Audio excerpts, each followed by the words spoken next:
اللہ رب العزت کا بے پناہ فضل و احسان ہے، آج ہم اور آپ جشن عید میلاد النبی صلی اللہ تعالیٰ علیہ وسلم و مدح صحابہ میں حاضری کی سعادت حاصل کر رہے ہیں۔ ہمارے لیے یہ بڑی بات نہیں ہے کہ ہم کسی بھی شخصیت سے منسوب محفل میں آ کر ذکر مصطفیٰ یا مدح صحابہ کر کے جائیں۔ بڑی بات، کامیابی کی بات ہمارے لیے تب ہوگی جب ہم جس شخصیت کا ذکر کریں ان کی تعلیمات کو اپنی زندگی گزاریں، ورنہ سالہ سال سے تمام شخصیتوں سے منسوب محفلیں کر کے چلے جائیں، زندگی عمل سے خالی ہو تو سب بیکار۔ آپ نے مجھ سے بہتر تمام تر صداقت سے نعت و منقبت کے اشعار سماعت کیے۔ ملک گرامی استاد شورا حضرت جناب چاہے عزمت جناب ایشان ساقی صاحب اللہ کے حکم پر ان کے دیار محبت میں میں پہلی مرتبہ حاضر ہوا۔ دعا کرتا ہوں کہ اللہ تعالیٰ مجھے بولنے سے زیادہ عمل کی توفیق عطا فرمائے۔ حضرات گرامی وقار میں جس آیت کریمہ کی تلاوت کا شرف حاصل کیا ہے، آئیے میں چاہتا ہوں کچھ عرض و معروض سے قبل ایک مرتبہ ہم اور آپ گنبد خضرا کی جانب لگا کر گنبد خضرا میں آرام فرمانے والے، لمبے لمبے ہاتھوں سے بھیک دینے والے، شفاعت کبریٰ کا مزدعی جاوزہ سنانے والے، اندھیری قبر میں کام آنے والے، میدان محشر میں جب باپ بیٹے سے، ماں بیٹی سے، بھائی بہن سے، شوہر بیوی سے، تمام اعزاء احباء اقرباء ایک دوسرے کو پہچاننے کے باوجود پہچاننے سے انکار کرتے اس پریشانی کے عالم میں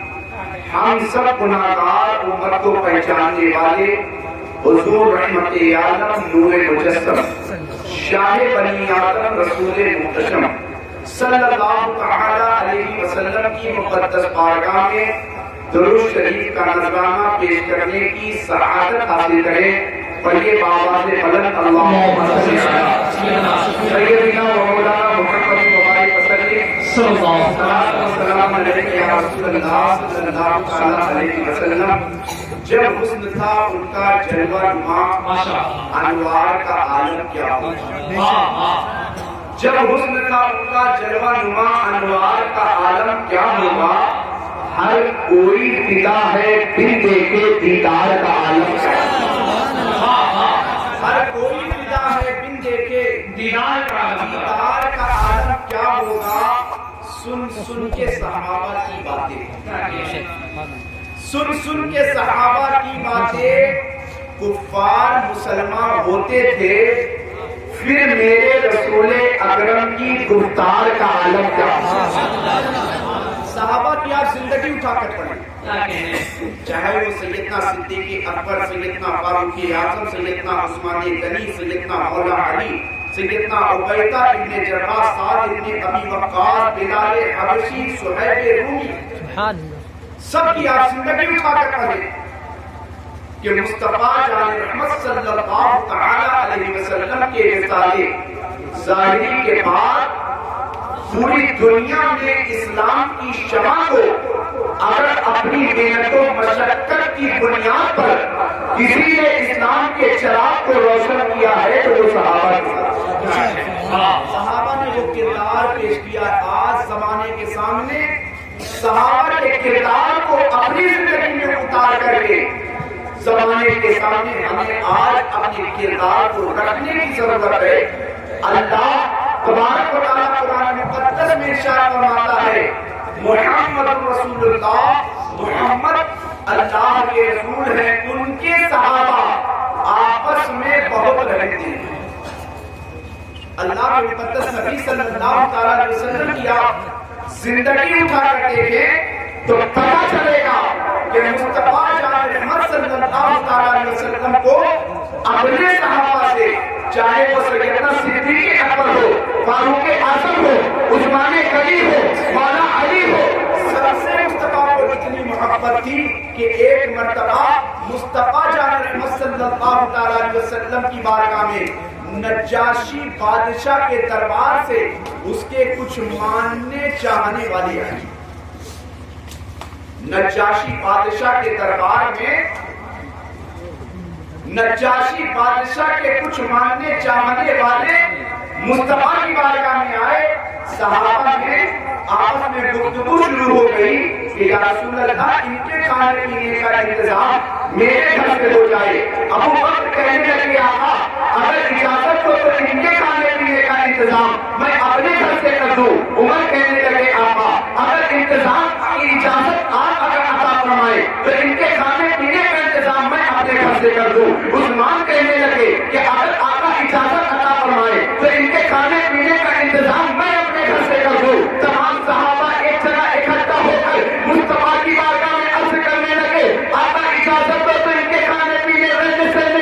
انتظام میں کروں. تو مصطفیٰ فرماتے ہیں نہیں یہ نجاشی بادشاہ کے دربار سے آئے ہوئے مہمان ہیں. جب نجاشی بادشاہ کے دربار میں میرے صحابہ گئے تھے تو ان کے کھانے پینے کا انتظام دربار کے بادشاہ نے کیا تھا. اس بنیاد پر میں اپنے گھر میں خود ان کے کھانے پینے کا انتظام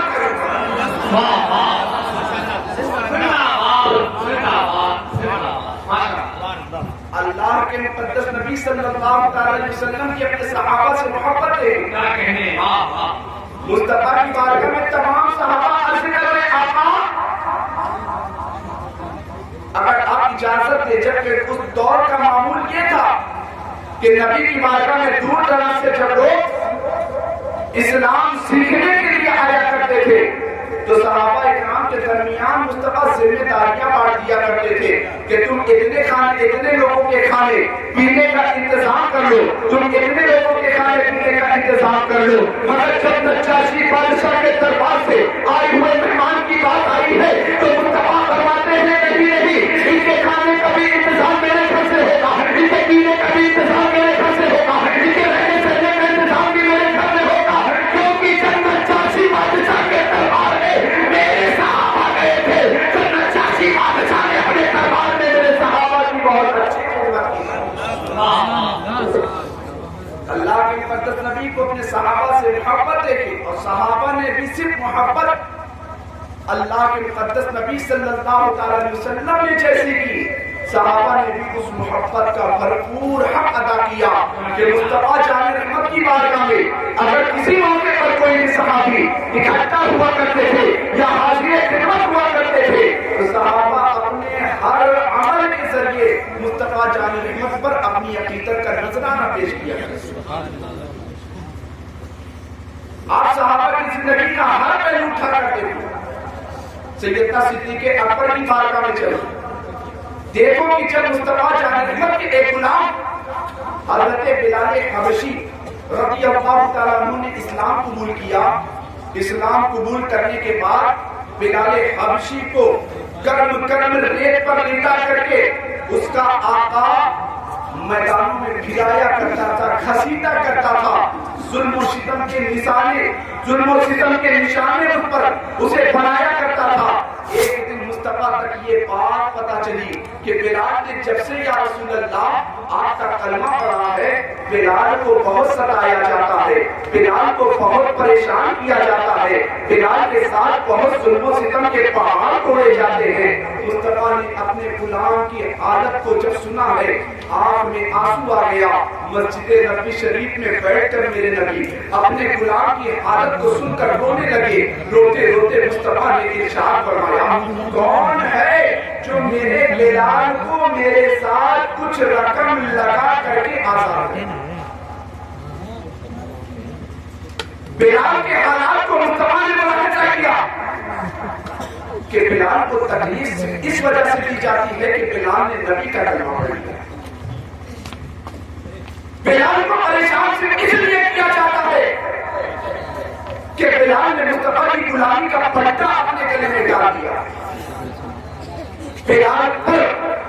ظلم و ستم کے پہاڑ صرف اس وجہ سے توڑے جاتے ہیں کہ بلال نے نبی کی غلامی کا پٹا اپنے گلے میں ڈال دیا. نبی نے سنا کہا کہ کوئی شخص ہے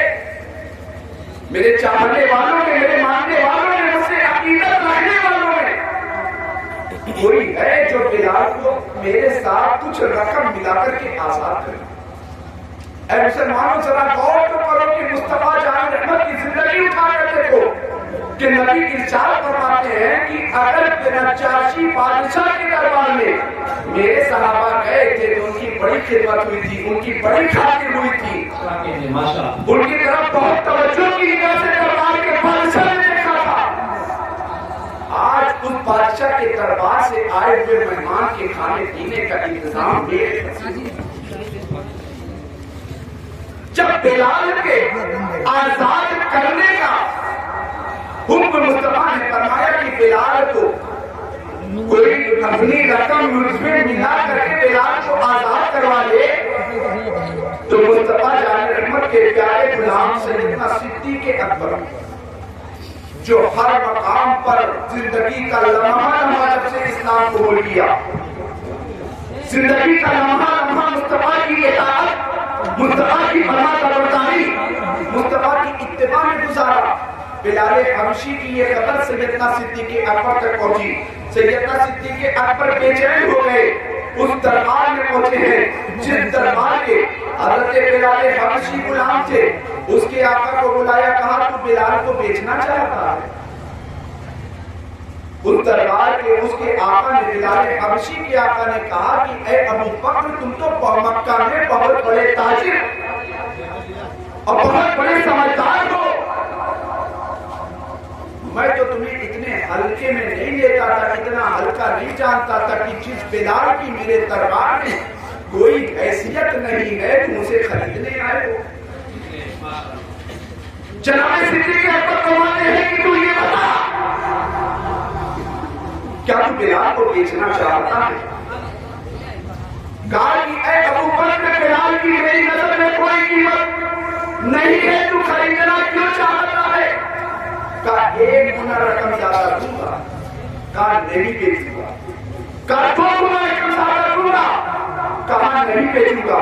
کہا 3 گنا رقم زیادہ دوں گا، کہا نہیں بیچوں گا، کہا 4 گنا رقم زیادہ دوں گا، منہ مانگی قیمت دوں گا۔ اب اس کے آقا کے دل میں، اس کے آقا کے ذہن میں لالچ پیدا ہوئی ہے، اس نے حضرت سیدنا صدیق اکبر سے بہت ساری رقم لے کر کے حضرت بلال حبشی کو سب آزاد کیا۔ تو مصطفیٰ جان رحمت کو یہ بات پتہ چلی کہ میں نے اعلان کیا تھا مسجد نبوی کے صحن میں کہ میرا کوئی دیوانہ ہے جو بلال کو میرے ساتھ کچھ رقم لگا کر آزاد کروا لے، تو مصطفیٰ جان رحمت تک جب بات پہنچی تو مصطفیٰ جان رحمت نے جناب صدیق اکبر کو بلایا۔ صدیق اکبر جیسے ہی حاضر خدمت ہوتے ہیں، کہتے ہیں یا رسول اللہ آپ نے مجھے یاد فرمایا ہے؟ تو مصطفیٰ نے ارشاد فرمایا ہاں ہاں ابو بکر میں نے تجھے یاد کیا ہے۔ ابو بکر عرض کرتے ہیں آپ کا حکم فرمایا جائے، تو مصطفیٰ نے ارشاد فرمایا ابو بکر کیا تم نے بلال کو آزاد کروا لیا؟ تو ابو بکر عرض کرتے ہیں آقا ہاں ہاں میں نے آزاد کروا لیا۔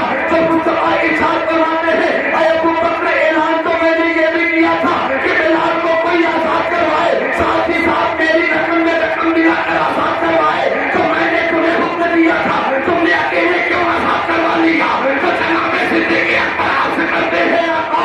ابو بکر کا جو کچھ ہے سب ہی کی تو ہے۔ نعرہ تکبیر، نعرہ رسالت، عظمت صحابہ کانفرنس، مسلک اعلیٰ حضرت۔ فرمایا کہ تم نے میرے ساتھ رقم میں رقم ملا کر کیوں نہیں بلال کو آزاد کروا؟ کہتے یا رسول اللہ ابو بکر کا جو کچھ ہے، ابو بکر کی جان، ابو بکر کا مال، سب تو آپ کے در کی خیرات ہے، سب تو آپ کے قدم کی برکت ہے۔ یا رسول اللہ میں نے آپ کی رضا کی خاطر بلال کو اکیلے تنے تنہا ساری رقم خرچ کر کے جو کچھ اس کے آقا نے مانگا اسے منہ مانگی قیمت دے کر کے میں نے بلال کو آزاد کروا دیا۔ صحابہ اکرام کی عظمت کے ترانے آج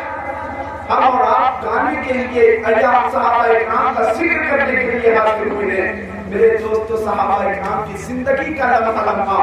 آپ اٹھا کر دیکھو تو پتہ چلے گا صحابہ اکرام کی زندگی کا لمحہ لمحہ اگر گزرا ہے تو اتباع مصطفیٰ میں گزرا ہے، اگر صحابہ کی زندگی کا لمحہ لمحہ اگر گزرا ہے تو سنت مصطفیٰ کی پیروی میں گزرا ہے، صحابہ کی زندگی کا لمحہ لمحہ اگر گزر رہا ہے تو صحابہ کی زندگی کا لمحہ لمحہ مصطفیٰ کے عشق میں گزر رہا ہے کہ صحابہ اکرام زبان مصطفیٰ سے بات کوئی بھی نکل جائے صحابہ اکرام فوراً سے عملی جامہ پہنانے کی کوشش کیا کرتے تھے، مگر آج ہم اندھے صحابہ میں بیٹھ کر اس اپنی زمین کی طرف اپنے زمین کو چھوڑ کر خود سے پوچھے کہ آج ہم مصطفیٰ جان رحمت کا ذکر بھی بڑی شان و شوکت کے ساتھ کیا کرتے ہیں، صحابہ کا ذکر بھی بڑی شان و شوکت کے ساتھ کیا کرتے ہیں، اور اولیاء کرام کا ذکر بھی بڑی شان و شوکت کے ساتھ کیا کرتے ہیں۔ خدا کی قسم مسلمانوں، یقیناً یہ ذکر کرنا تمہارے لیے باعث برکت ہے، باعث ثواب ہے، باعث رحمت ہے، مگر جب تم مدح صحابہ میں آؤ،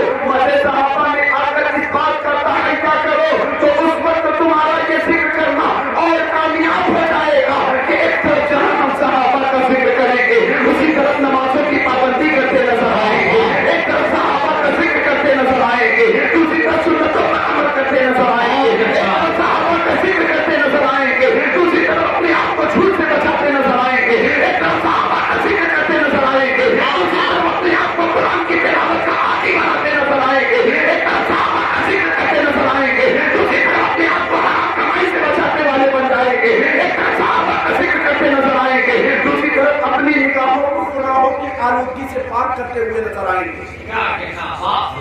جس دن تم نے یہ تحیہ کر لیا، اس بات کا ذہن بنا لیا، وہ خدا کی قسم چاہے وہ جناب صدیق اکبر ہو، چاہے وہ فاروق اعظم ہو، چاہے وہ عثمان غنی ہو، ہر صحابہ کا پیغام تمہیں ملتا ہوگا۔ سبحان اللہ۔ اللہ کے مقدس نبی صلی اللہ تعالی علیہ وسلم نے ارشاد فرمایا کہ کوئی میرے صحابہ سے اگر محبت کیا کرتا ہے تو کسی اور بنیاد پر نہیں، صرف میری محبت کی، اس لیے کہ وہ میرے صحابہ ہیں۔ اور نبی نجاشی بادشاہ کے دربار سے آئے ہوئے مہمان کو عزت بھی اسی لیے عطا کر رہے ہیں کہ نجاشی بادشاہ کے دربار میں میرے صحابہ کی بڑی خاطر ہے۔ آج جشن مدح صحابہ میں حاضری کی سعادت حاصل کر رہے ہیں۔ صحابہ اکرام کی زندگی کا طرز تکلم دیکھیے، صحابہ اکرام کی زندگیاں اٹھا کر دیکھیں، صحابہ اکرام کی سیرت کے ہر پہلو پر نگاہ ڈالیں۔ اسی ہندوستان کی سرزمین پر جب ایک صحابی رسول کیرل کی سرزمین پر تبلیغ دین کے لیے آئے تھے کپڑے کی تجارت کی غرض سے، تو ایک کیرل کی سرزمین پر ایک تاجر صحابی ایک تاجر کے سامنے پہنچے کپڑا لے کر، پہنچنے کے بعد دیکھا تجارت کی باتیں ہوئی، تجارت کی باتیں ہوتے ہوتے کپڑے میں کچھ خرابیاں تھی، وہ صحابی رسول نکال کر کپڑے کی خرابیاں لوگوں کے سامنے اس تاجر کے سامنے رکھنے لگے۔ کردار دیکھیں کہ صحابہ اکرام کے کردار کی بنیاد پر اسلام کی تبلیغ و اشاعت کی راہ میں صحابہ اکرام نے مصطفیٰ جان رحمت کا کیسا کردار،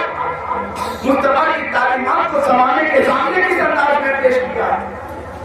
آج ہمیں اور آپ کو بھی صحابہ اکرام کے کردار کو اپنی زندگی میں اتار کر لوگوں کے سامنے پیش کرنے کی ضرورت ہے۔ کیرل کی سرزمین پر آنے والے پہلے صحابی رسول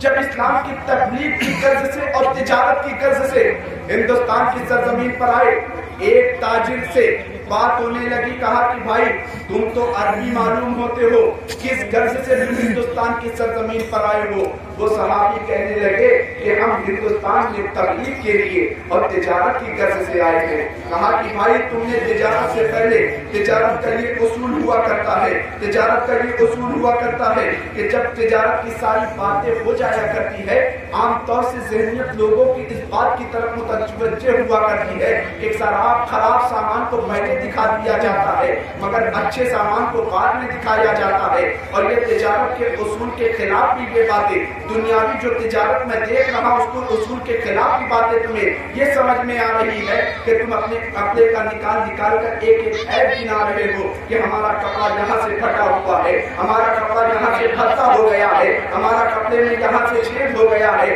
آخر وجہ کیا ہے؟ تم تجارت کرنے آئے ہو کہ اپنے کپڑے کے عیب کو گنانے کے لیے آئے ہو. تو وہ صحابی رسول نے اپنا کردار پیش کیا تھا زمانے کے سامنے اور کہا تھا کہ ہم تجارت بعد میں کریں گے, مصطفیٰ کی شریعت پر عمل پہلے کریں گے, بعد میں کریں گے, مصطفیٰ کی تعلیم کو پہلے اپنی زندگی میں اتاریں گے, ہم تجارت بعد میں کریں گے, مصطفیٰ کے بتائے ہوئے راستے پر پہلے چلتے نظر آئیں گے. کہا تمہارے نبی کا بتایا ہوا راستہ کیا ہے, تمہارے نبی کی بتائی ہوئی تعلیم کیا ہے, تمہارے نبی کی دی ہوئی تعلیم کیا ہے. تو وہ صحابی کہتے ہیں کہ جب تم تجارت کرو تو عیب کو کپڑے کے یا تاجر جس چیز کی بھی تجارت کی جا رہی ہو اس کے عیب کو ظاہر کر دو. تو وہ غیر مسلم تاجر کہتا ہے کہ بھائی ہماری اور تمہاری تجارت کے معاملے بعد میں طے ہوں گے, پہلے سے نبی نے اچھا دین لا کر دنیا کو سنوارنے کی کوشش کی ہے.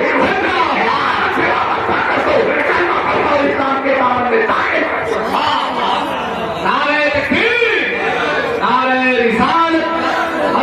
مصطفیٰ کانفرنس مسلک اعلیٰ حضرت خلیفہ حضور تاج ملت. دوستو مصطفیٰ جان رحمت کی تعلیم پر, مصطفیٰ جان رحمت کے طریقے پر, مصطفیٰ جان رحمت صلی اللہ علیہ وسلم کے بتائے ہوئے راستے پر آج ہمیں اور آپ کو اپنی زندگی گزارنے کی ضرورت ہے. مصطفیٰ جان رحمت صلی اللہ علیہ وسلم نے ارشاد فرمایا اگر کوئی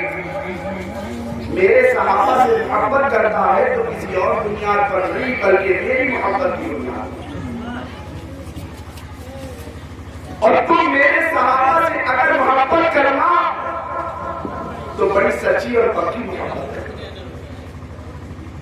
اپنے مصطفیٰ جان رحمت کے تمام صحابیوں کی زندگی اٹھا کر دیکھیں, ان کے زندگی کے عمل کو دیکھیں تو پتہ چلے گا. آج ہماری زندگیوں میں صرف ذکر ہی رہ گیا ہے بزرگوں کا, ہماری زندگیاں ہمارے اسلاف کی تعلیمات سے بالکل خالی ہو چکی ہیں. ہمارے اسلاف کی زندگیاں ہماری زندگیاں ہمارے اسلاف کی تعلیمات سے بالکل خالی ہو چکی ہیں. اللہ کے مقدس نبی صلی اللہ تعالی علیہ وسلم کے تمام تر صحابہ میں سے ایک یکے بازی کرے تمام لوگوں کی زندگی اٹھا کر دیکھیں تو پتہ چلے گا کہ وہی فاروق اعظم رضی اللہ تعالیٰ عنہ جو امیر المومنین ہے, خلیفۃ المسلمین ہے, ایک دن مسجد نبی شریف میں بیٹھے تنہائی میں رو رہے تھے. ایک دن مسجد نبی شریف میں بیٹھے تنہائی میں رو رہے تھے. کسی نے کہا عمر تم تو بڑے بہادر ہو, تم تو بڑے طاقتور ہو, آخر مسجد نبی شریف میں بیٹھ کر کس خیالات میں گم ہو کر تم آنکھ سے آنسو بہا رہے ہو؟ کون؟ عمر فاروق اعظم رضی اللہ تعالیٰ عنہ جن کی 22 لاکھ مربع میل پر حکومت تھی, مگر کردار دیکھو, اخلاق دیکھو, عادتیں دیکھو, سنت مصطفیٰ کی پیروی دیکھو, فکر آخرت میں آنسو بہانا دیکھو تو پتہ چلے گا کہ وہی عمر فاروق اعظم 22 لاکھ مربع میل پر حکومت کرنے کے بعد رات کی تاریکی میں مدینے کی گلیوں میں گھوما کرتے تھے کہ کہیں میری رعایا میں کوئی بھوکا نہ سوئے. 22 لاکھ مربع میل پر حکومت کرنے والے فاروق اعظم جس کے چلنے سے شیطان اپنا راستہ بدل دے, وہ فاروق اعظم رضی اللہ تعالیٰ عنہ اللہ کے خوف میں کس طرح ہو گئے. مسجد نبی شریف میں حضرت عمر فاروق اعظم رو رہے, آنسو بہا رہے. لوگوں نے کہا حضور آپ روتے کیوں؟ آخر رات کی تنہائی میں مسجد نبی شریف کے صحن میں بیٹھ کر کہے رہا یہ آپ کا آنسو گرانا بات سمجھ سے پرے ہے, سمجھ میں نہیں آ رہی ہے. تو فاروق اعظم فرماتے ہیں اے لوگوں, میں عمر اپنی حالت پر روتا ہوں, کہا حضور کس حالت پر؟ کہا میں وہی عمر ہوں کہ جب میرا باپ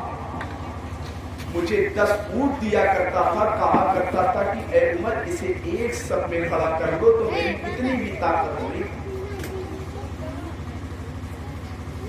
ایک اونٹ ایک سب میں 10 اونٹوں کو نہیں لگا پایا کرتا تھا، مگر مجھ پر میرے نبی کا کرم تو دیکھو، نبی کی غلامی کا پٹا ڈالا ہے، 10 اونٹ کو نہ سنبھال پانے والا عمر آج 22 لاکھ مربع میل پر حکومت کرتا ہے۔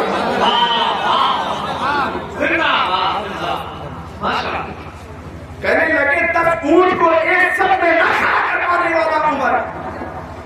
آج آدھی دنیا پر حکومت کر رہا۔ ہمارے اسلاف کے پاس دولتیں بھی خوب تھی، ہمارے اسلاف کے پاس عزتیں بھی خوب تھی، ہمارے اسلاف کے پاس شہرتیں بھی خوب تھی، مگر ہمارے جیسا کردار نہ تھا۔ آج ذرا سی دولت آج ہمارے ہاتھ نہیں لگ گئی کہ آج ہم نمازوں سے قابل ہو گئے، آج ذرا سی شہرت ہمارے پاس نہیں آ گئی کہ ہم قرآن کی تلاوت سے ایک دم قابل ہو گئے،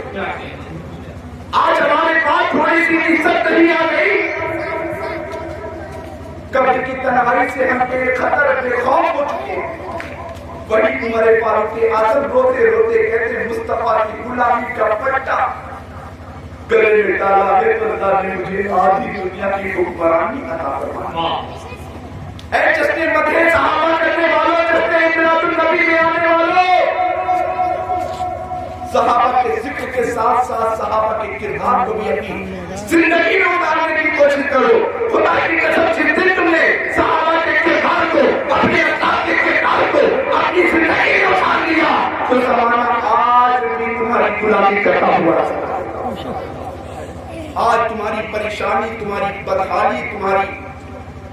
تباہی کی وجہ سے کوشش یہی ہے کہ تم نے دامن مصطفیٰ کو چھوڑ دیا ہے، تم نے دامن صحابہ کو چھوڑ دیا ہے، تم نے دامن اسلاف کو چھوڑ دیا ہے، ورنہ آپ تاریخ اٹھا کر کہو کہ جن صحابہ نے مصطفیٰ کی غلامی کا پٹا اپنے گلے میں ڈالا ہے، اللہ نے انہیں زمانے میں شہنشاہی بھی عطا فرمائی ہے، اللہ نے انہیں زمانے میں وقار بھی عطا فرمایا ہے، اللہ نے زمانے میں انہیں عزت بھی عطا فرمائی ہے، اللہ نے زمانے میں انہیں سرفرازی بھی عطا فرمائی ہے، اللہ نے زمانے میں انہیں بلندی بھی عطا فرمائی ہے۔ وہی فاروق اعظم ایک دن مسجد نبوی شریف میں لوگوں کے درمیان واضح نصیحت کر رہے تھے، وہی فاروق اعظم واضح نصیحت کرتے کرتے ایک شخص کھڑا ہوا، اے عمر فاروق اعظم، اے امیر المومنین، اے خلیفۃ المسلمین، کیا آپ کو معلوم نہیں ہے کہ ایک دن آپ کو بھی مر کر جانا؟ صرف صحابہ کا ذکر کرو، مسجد ویران رکھو، یہ کیسی عقیدت ہے؟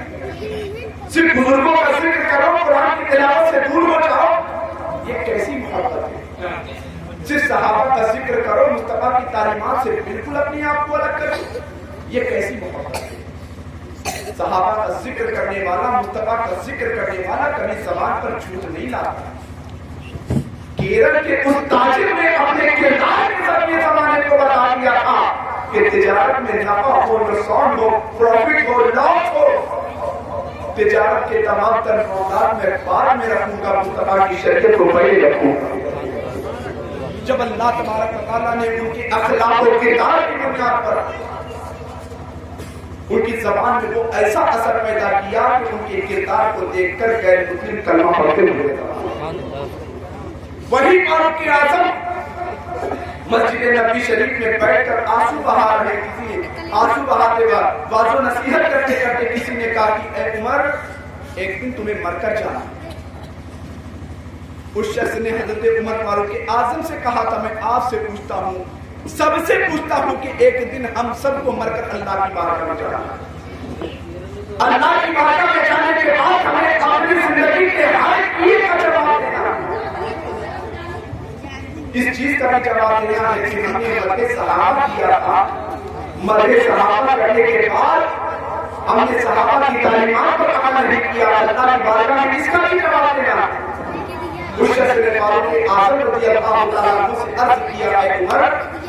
ایک دن تمہیں مر کر جانا ہے۔ حضرت عمر فاروق اعظم رضی اللہ تعالیٰ عنہ نے اس شخص سے کہا کہ تمہاری یہ روزانہ کی ڈیوٹی ہوگی کہ تم روزانہ آنا مجھے یاد کرنا، عمر ایک دن تمہیں نہیں مر کر جانا ہے تاکہ میں اپنی رعایا کے ساتھ کچھ غلط کام نہ کر سکوں, تاکہ میری سلطنت کی, میری بادشاہی میں, میرے خلافت میں کوئی میرے رعایا کا کوئی شخص بھوکا نہ سونے پائے. وہ شخص روزانہ آتا, عمر ایک دن تمہیں مر کر جانا ہے, عمر ایک دن تمہیں مر کر جانا ہے, عمر ایک دن تمہیں مر کر جانا ہے. بہت دن گزرا کہ حضرت عمر فاروق اعظم نے اس شخص کو منع کر دیا, کل سے تمہیں نہیں آنا ہے میرے پاس, موت کی یاد دلانے نہیں آنا ہے. وہ شخص کہنے لگا حضور آپ کی وجہ کیا ہے اس کام کے لیے, آپ نے کسی اور کا انتخاب کر دیا ہے, روزانہ تو میں آتا تھا موت کی یاد دلاتا تھا, اب اس کام کے لیے آپ نے کسی اور کا انتخاب کر دیا ہے. تو حضرت فاروق اعظم سے محبت کرنے والوں, ابو بکر صدیق سے محبت کرنے والوں, عمر عثمان غنی سے محبت کرنے والوں, مولا علی سے محبت کرنے والوں, امام حسین سے محبت کرنے والوں, امام حسن سے محبت کرنے والوں, غوث اعظم سے محبت کرنے والوں, تمام بزرگوں سے عقیدت کا کام کرنے والوں, سنو حضرت فاروق اعظم کون فاروق اعظم؟ آج تو تمہارے پاس 2-3 زمین سے زیادہ نہیں ہوگی, آج تو تمہارے پاس ایک شہر سے زیادہ کی شہرت نہیں ہوگی, آج تو تمہارے محلے سے زیادہ تمہارے پاس عزت نہیں ہوگی, مگر فاروق اعظم 22 لاکھ نوجوان پر حکومت کر رہے ہیں, راستے سے گزر رہے ہیں, شیطان راستہ خوف عمر میں چھوڑ دے رہا ہے. آج ہم نماز پڑھنے کا ارادہ کریں, شیطان دل میں خیال ڈال دے رہا ہے کہ اگر ہم موبائل چلاؤ ہم نماز بعد میں ادا کر لینا. آج ہم نماز کا ارادہ کریں, شیطان بستر پر ہمیں یہ خیالات میں گم کر کے وسوسہ ڈال کر ہماری نماز کو چھڑا دیتا ہے کہ ارے ٹھنڈ کی ابھی تو ٹھنڈی بہت چل رہی ہے, ابھی اٹھ کر تھوڑی دیر کے بعد نماز ادا کر لینا. آج ہم قرآن کی تلاوت کا ارادہ کریں, شیطان دل میں وسوسہ یہ ڈال دے کہ قرآن کی تلاوت کرنے سے اچھا تو یہ ہے کہ ابھی فیس بک پر اپنے وقت کو گزار دو. یہ ہماری اور آپ کی ذہنیت ہے, شیطان ہماری ذہنیت پر کس طرح کام ہوتا نظر آ رہا ہے. وہ فاروق اعظم ہے جس راستے سے گزر رہے ہیں, فاروق اعظم کے آنے کی وجہ سے شیطان راستہ چھوڑتا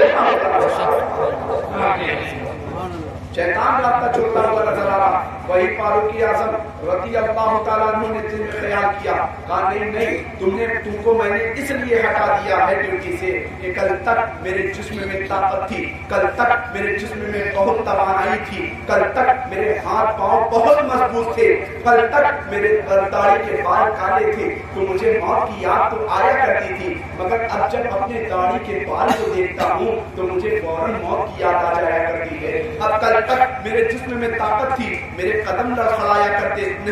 کرا کرتے تھے, مگر اب جب میرے قدم لڑکھڑا جاتے ہیں تو مجھے موت کی یاد آ جایا کرتی ہے. اے مسلمانوں, جشن مدح صحابہ میں بیٹھنے والوں, سیدنا فاروق اعظم یا سیدنا ابو بکر صدیق سے محبت کا دعویٰ کرنے والوں, ذرا زندگی اپنی کھنگال کر دو, دیکھو کہ اللہ تبارک و تعالیٰ نے ہمیں دنیا میں کس لیے بھیجا تھا. اللہ تبارک و تعالیٰ نے تو ہمیں دنیا میں اپنے محبوب صلی اللہ علیہ وسلم کی غلامی کا پٹا اپنے ہمارے گلے میں ڈال کر اپنے فضل و کرم کی بنیاد پر بھیج دیا تھا. دنیا میں ہم آئے, ہمیں کرنا کیا چاہیے تھا, ہمیں کرنا تو یہ چاہیے تھا کہ ہم اللہ کی عبادت کرتے, ہمیں کرنا تو یہ چاہیے تھا ہم قرآن کی تلاوت کرتے, ہمیں کرنا تو یہ چاہیے تھا کہ مصطفیٰ کی تعلیمات کو اپنی زندگی میں اتارا کرتے, ہمیں کرنا تو یہ چاہیے تھا ہم اپنے آپ کو جھوٹ سے بچاتے, ہمیں کرنا تو یہ چاہیے تھا ہم اپنے آپ کو غیبت سے بچاتے, ہمیں کرنا تو یہ چاہیے تھا ہم اپنے آپ کو تمام تر گناہوں سے بچاتے ہوئے نظر آتے.